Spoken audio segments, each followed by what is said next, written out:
Trapped with the Billionaire in Bali Part 2.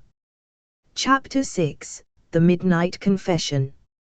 It was just past 1 a.m. The rain had softened to a whisper, tapping gently at the glass walls like it was too tired to rage any longer. The villa, lit only by flickering lanterns and the soft glow of the moon, had settled into silence. Isabella couldn't sleep.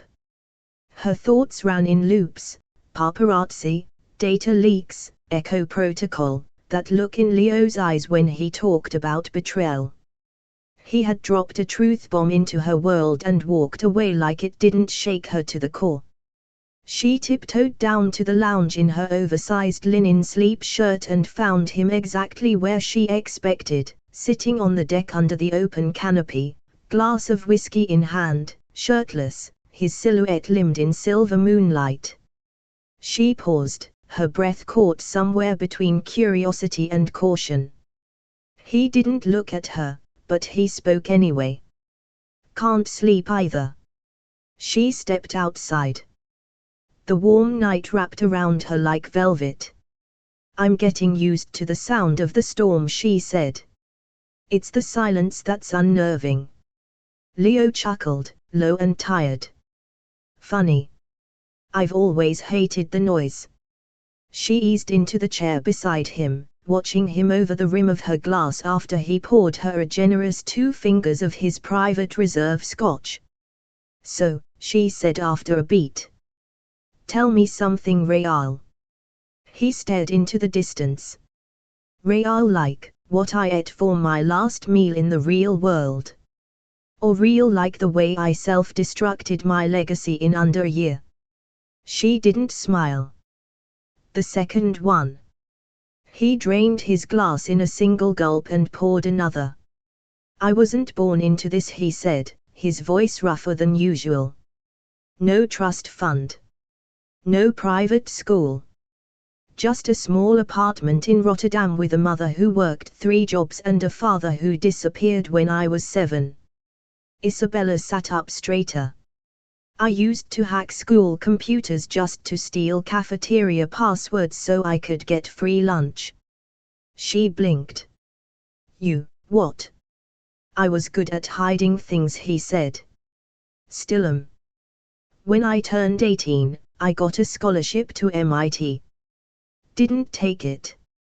Started coding my own platform in a basement in Amsterdam. Sold my first prototype to a telecom company for $5,000 and a promise I'd get stock options. They never came. Lesson 1, no one respects a teenager in sneakers." He looked at her, eyes clearer than she'd ever seen them. "But I learned. I built smarter. Stronger. I built Van Holst systems on fire and caffeine and spite. And then I hired the wrong person." "The engineer," Isabella said softly. He nodded. "Maximum. He was my best friend.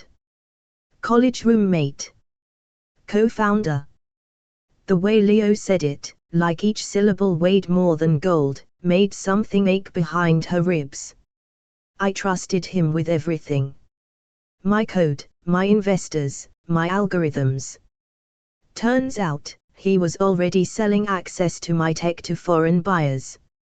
"Did you know?" she asked. "I suspected. But I didn't want to believe it," he said bitterly. He played the long game. The betrayal wasn't just business. It was personal. A beat passed. 3 months ago, he tried to pin it all on me. Took the Echo protocol, leaked an early build, and framed me as the one who authorized it. Said I'd gone rogue. Wanted to watch the world burn. And the world believed him." Leo's laugh was hollow. "Because they always believe the billionaire villain. Not the dropout who built an empire because he was terrified of ever being powerless again." Silence. "Not uncomfortable. Not anymore. Just raw." Isabella reached out, her fingers brushing against the back of his hand. "You don't have to keep carrying it alone, you know. He looked at her.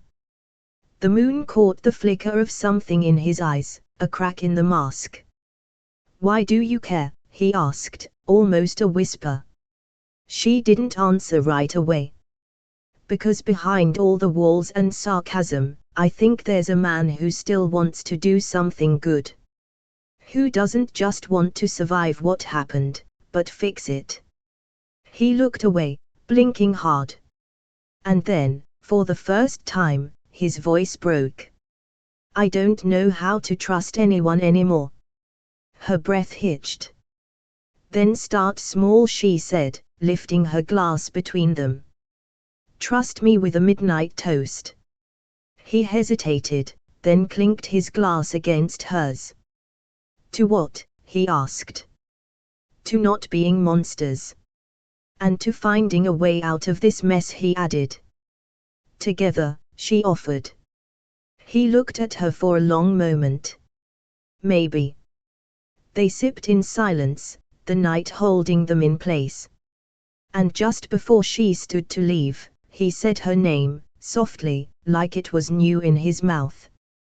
Isabella. She turned. You're not what I expected. She smiled, sad and warm.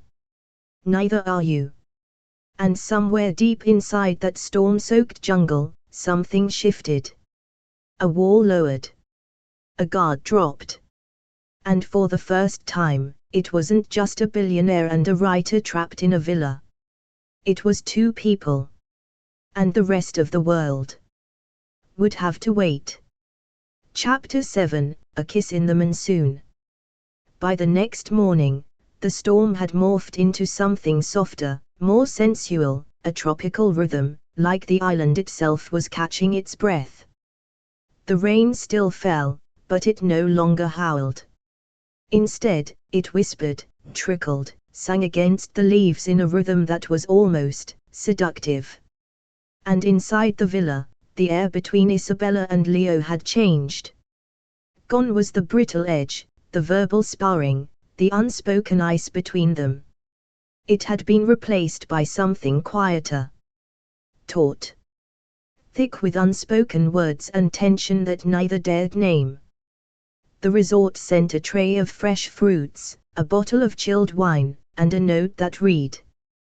The rain is soft now. You may enjoy the outdoor dance ceremony at your leisure, if you're feeling brave. At first, Isabella had laughed. Dance. In the rain. With Leo Van Holst.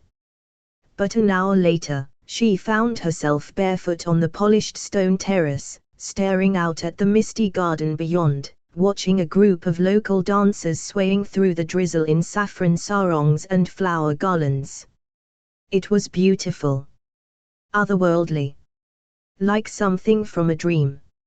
And then, she heard him behind her. They're not afraid of the rain, Leo said, holding a second glass of wine. Why are we? She turned. He was barefoot too. Wearing a linen shirt, unbuttoned at the throat. Loose drawstring pants. The look of a man who didn't belong to the world, just to this moment. We, she said, raising a brow. Since when are you the poetic type? Since you started calling me out on all my crap. A beat. A breath. Then he stepped forward and held out a hand. Dance with me. She blinked. Are you serious? I never joke about rain or redemption. She stared at him. At the faint smile on his lips. The dare in his eyes.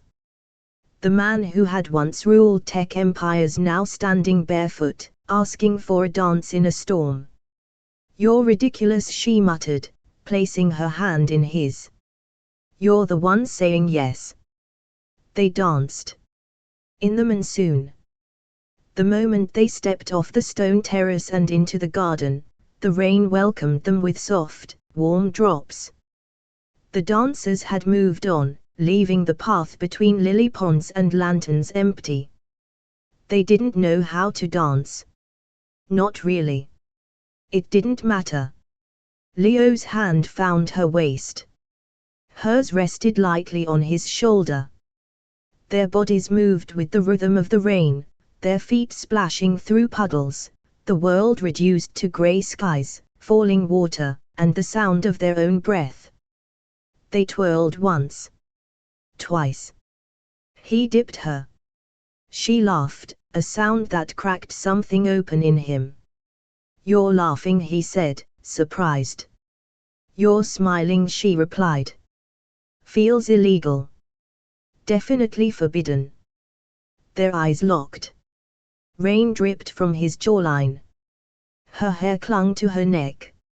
He brushed a thumb across her cheekbone, his touch gentle, almost reverent. "You're not what I expected," he whispered. "Neither are you." She knew he was going to kiss her before it happened. Not because he moved suddenly, but because everything stopped. Time. Thought. Even the rain seemed to pause. And then he kissed her. Their first kiss. It was not soft. Not shy. It was urgent, fueled by days of tension and months of loneliness, two broken people clashing like lightning in a sky that had waited too long to burn. His hands slid into her hair. Hers curled into his shirt, pulling him closer. They kissed like they were trying to undo every scar, every doubt, every secret.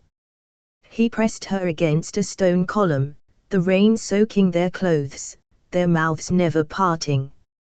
Her body molded to his like it had always known him.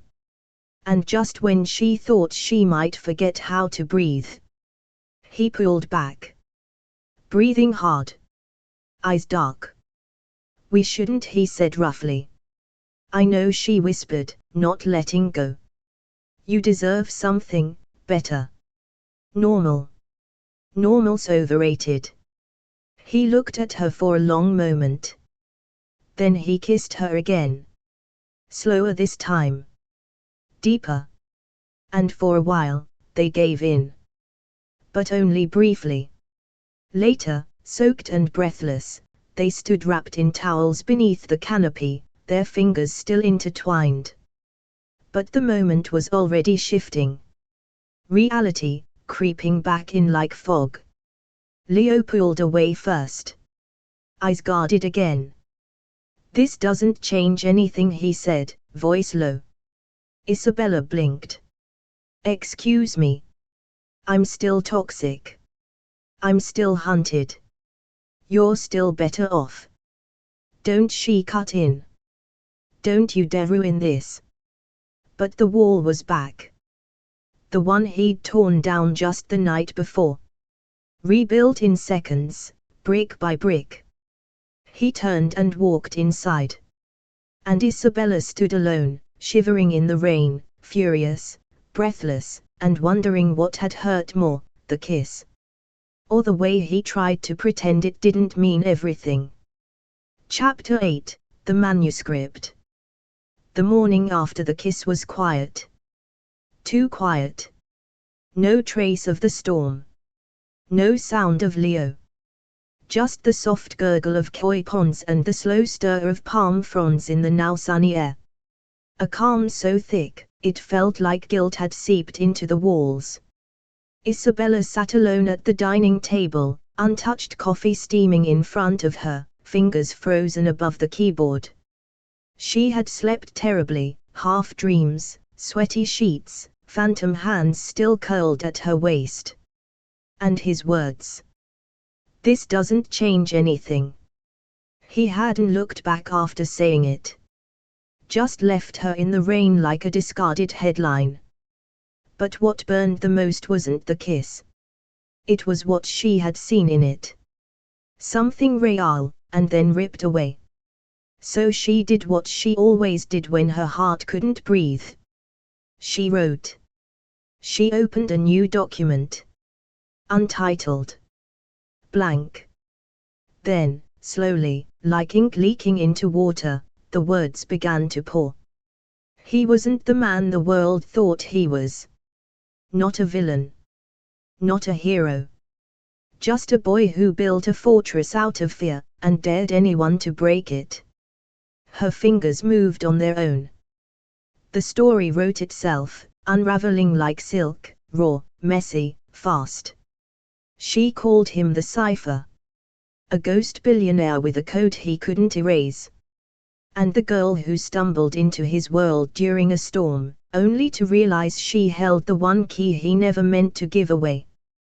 He kissed her like she was a secret, and he hated himself for telling it. She stopped. Took a breath. And then kept going. She wrote all day. Page after page. Scene after scene. The cipher's broken past. His betrayal by a friend named Maxim. The secret black briefcase. The villa. The storm. The bath. The kiss. Of course, she changed the names. Changed the setting. Fictionalized the tech jargon. She wasn't stupid. This wasn't Leo, not exactly. It was a version of him. The version she saw when he wasn't hiding. When he was just a man with blood and flaws and pain. She was curled on the bed in the library, lost in writing, when she heard footsteps. Leo stood in the doorway, still barefoot, fresh from a swim. His hair damp. A towel slung around his neck. He looked cautious. "You've been hiding," he said simply. She blinked, minimizing the document. "I've been working. On your blog." She gave a brittle smile. "Not quite. On your novel." He said it like a statement, not a question. She hesitated, then nodded. "It helps. When I don't understand something, I write it until I do." Leo's eyes sharpened. "Are you writing about me?" Her heart stopped. She laughed, too quickly. "Don't flatter yourself." But the damage was already done. The pause had lasted too long. He didn't press further. Just nodded, slowly. Almost like he expected it. "Writers always do that, don't they?" he said. "Use what's closest. What hurts the most." She watched him, unsure what he meant, or how much he'd guessed. "It's just a draft," she murmured. He walked away without another word. She reread what she'd written. The cipher. The storm. The kiss. It was all there. Too raw. Too close. She considered deleting it. Then she saved it instead, password protected. Just in case. Because she wasn't done with this story. Not yet.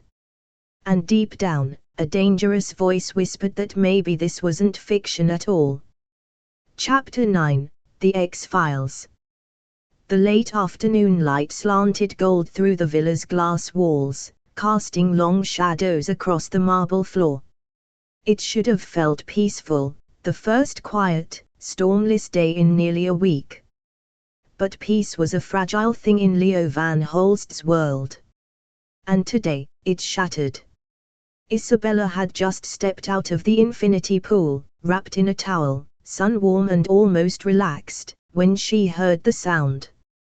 A phone vibrating. Loud. Urgent. From Leo's study.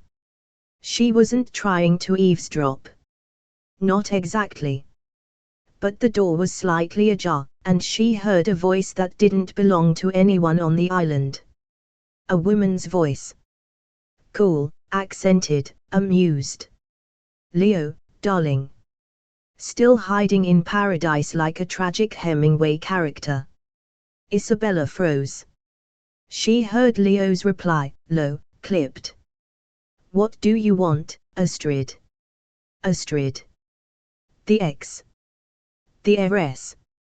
The PR nightmare in stilettos who once shared headlines with Leo in every glossy magazine that mattered. "Oh, relax," Astrid purred. I'm not here to drag you back to society. Just thought you might want to know the journalists are getting closer. The drones. Very cinematic. You'll look fantastic in that linen shirt you always hated. Leo muttered a curse. Did you leak my location? Of course not, she said, offended. Do you think I have time to stalk you? Please. I'm far too busy cleaning up what's left of your reputation. A pause. A poisoned silence. You should be thanking me. For what? Ruining me publicly and pretending it was an accident.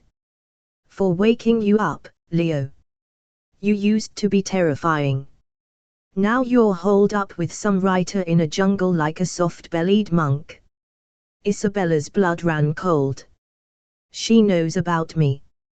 She backed away, heart pounding, but the door creaked, just slightly, and Leo's voice called out. Isabella.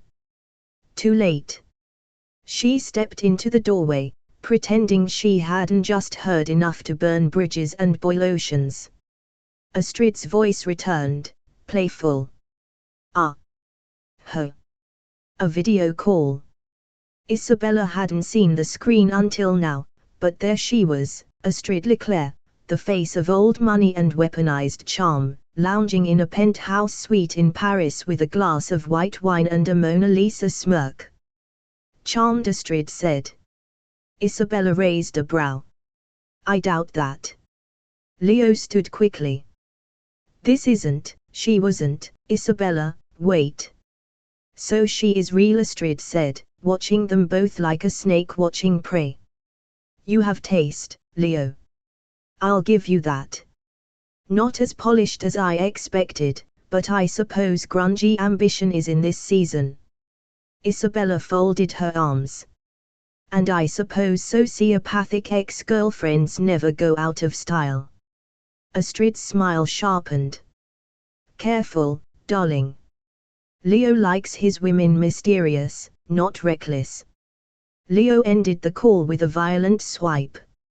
She's gone, he muttered. Isabella stared at him. But she wasn't, was she? You still talk to her? She found me. I didn't invite her. Did you tell her about me? He flinched. Just slightly. No, that made it worse. She stepped back. She leaked your location. She leaked the story. Didn't she? Leo didn't answer. She's the one who turned the press on you, Isabella said, voice rising. Isn't she? He looked away. You knew, she whispered. And you let me take the heat for it. I didn't ask you to be here, he said suddenly, voice hard. You showed up. You stayed. You kissed me. Don't pretend this is all some fairy tale I scripted. That hit like a slap. She went still. So I'm just collateral damage now, she asked quietly. Another consequence of your royal screw-up. He looked at her. Eyes full of guilt, pride, pain, and something worse. Silence. That's what I thought, she said, backing away. Isabella sat alone in the dark library, the pages of her manuscript still open on the laptop. But she couldn't write. Not tonight. Not after hearing Astrid's voice drip poison through the air like perfume. She had started writing Leo as the cipher, a tortured genius with secrets and shadows. Now she wasn't sure who he was. The hero. The villain. Or just another man who couldn't stop protecting the wrong people. She closed the document without saving it. Leo, alone on the rooftop deck, drank from the bottle instead of the glass. The stars above Bali shimmered. Below him, the villa flickered with warmth. But he felt nothing. Astrid was right. He used to be feared. Admired. Now, he was just a man caught between the wreckage of his past and the woman he couldn't admit he wanted to protect. Not without hurting her. And hurting her was exactly what he'd just done. Chapter 10, Double Betrayal. It was just past midnight when Leo found it. The rain had returned in slow, mournful sheets. Thunder rolled low in the distance, but the villa itself was silent, as if it were holding its breath. He couldn't sleep. Couldn't drink. Couldn't stop replaying the look on Isabella's face after the Astrid call. Shocked. Hurt. Betrayed. And maybe she had a right to be. He wandered into the library, looking for something. Peace. A distraction. A way to escape the hollow pounding in his chest. Her laptop was open on the desk. Unattended. He knew he shouldn't.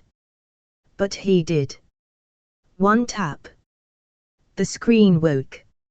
A document stared back. The cipher, draft 2. And then, without thinking, he read it. The words hit like a fist to the chest. He wasn't a villain. Not really.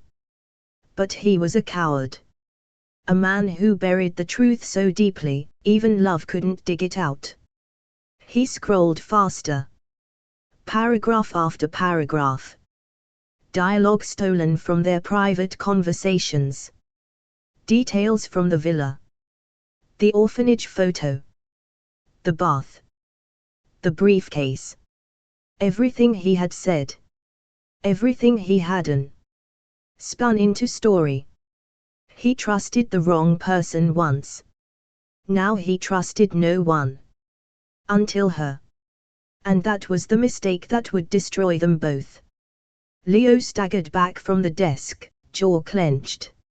It wasn't just fiction. It was his life. His secrets. His pain. Reduced to romantic metaphor and laptop pages. And the worst part. It was brilliant. She found him minutes later. Isabella entered the library wearing his hoodie, barefoot, her face pale in the blue glow. "Leo," she asked, voice tentative. He turned slowly. "Did you think I wouldn't find it?" She froze. He stepped forward, holding the laptop like it was a weapon. "You wrote everything, Isabella. The scandal. The case. The kiss. You changed the names, sure. But it's me. It's all me. It's fiction," she said quickly. "It's inspired, not stolen." "Inspired," he barked. "You think that word makes it better?" He stepped closer, voice rising. "I told you things I've never said aloud. Things that could destroy me. And you wrote them into a story. I didn't mean to. No. You just thought it would make a nice chapter break."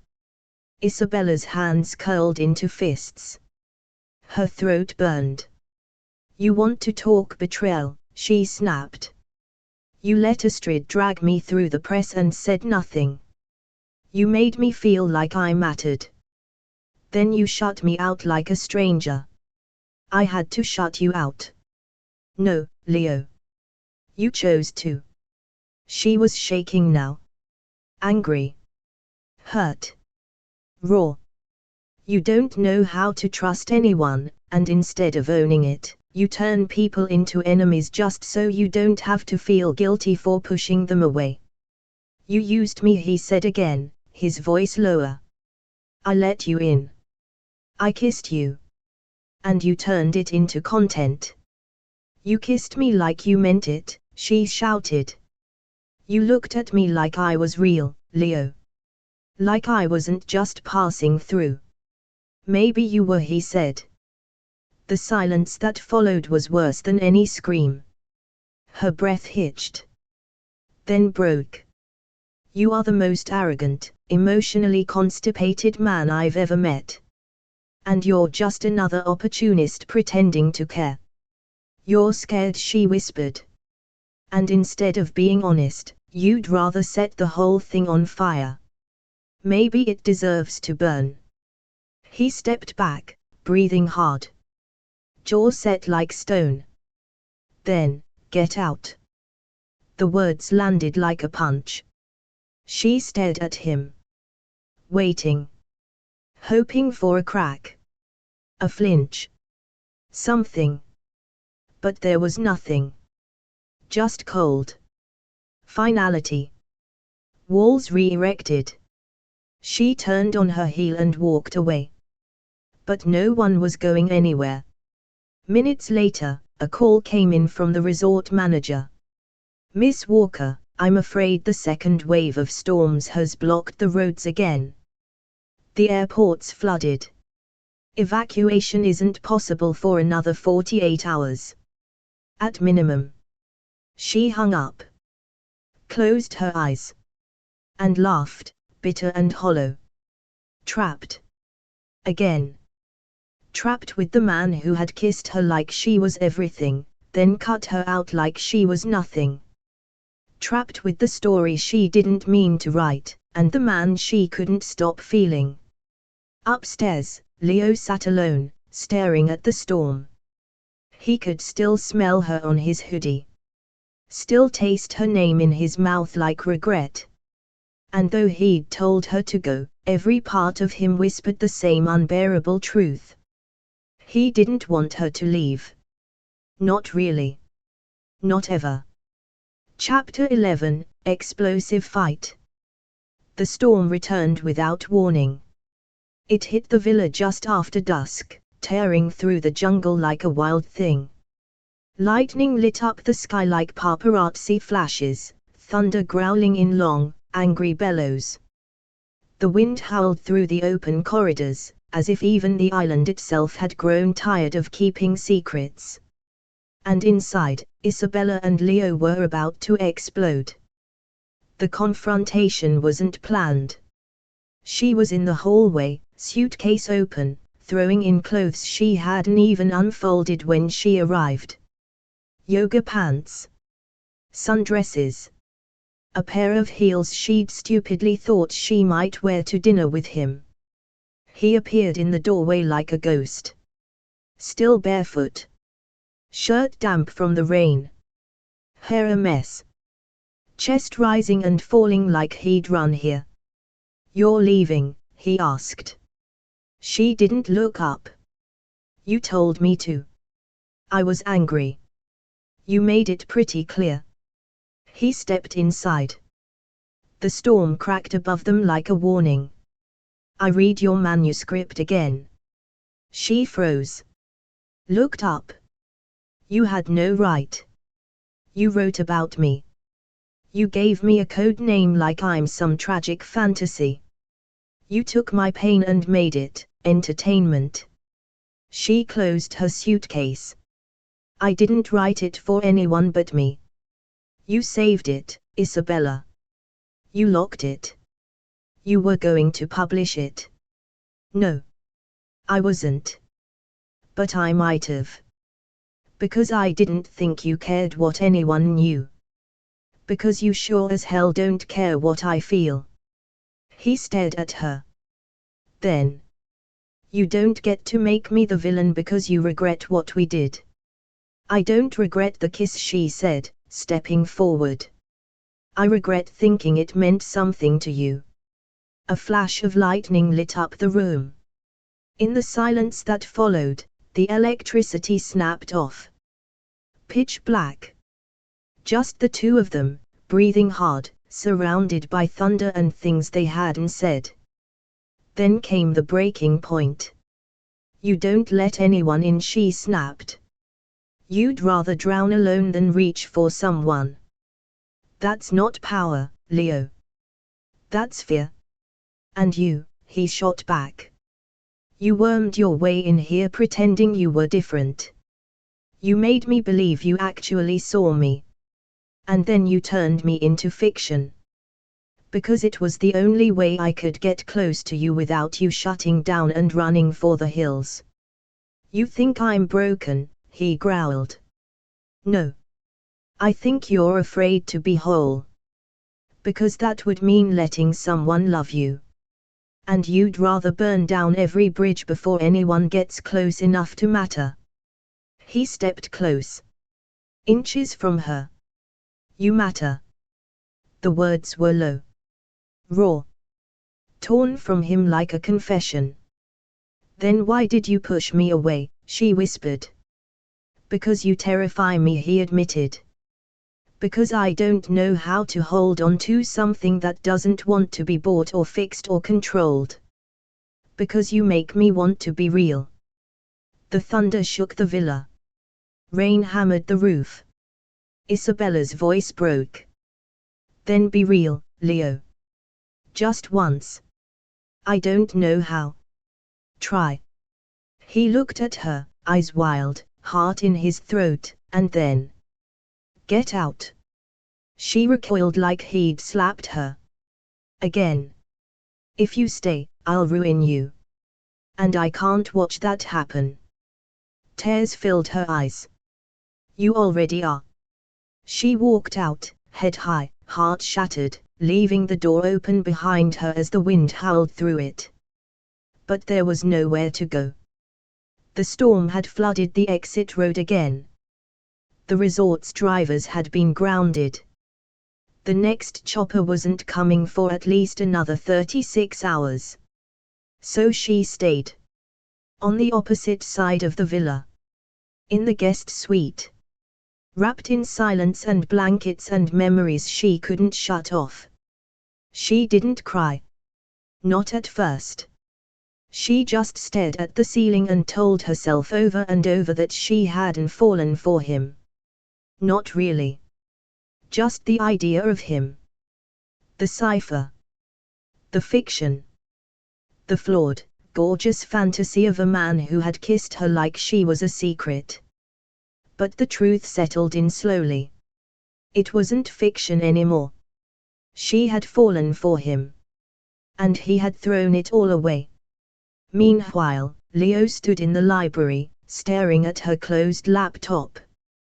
The storm outside was nothing compared to the one inside him. And for the first time in his life, Leo Van Holst didn't know how to fix the damage. Because the only thing he wanted was already slipping through his fingers. Thanks for listening to Billionaire Romance Stories, where love meets luxury in the most unexpected places. If you enjoyed this story, make sure to like, subscribe, and drop a comment. We love hearing your favorite twists and wild theories. And don't forget to ring that bell, because in this world of yachts, secrets, and steamy romance, the next story is always one scandal away.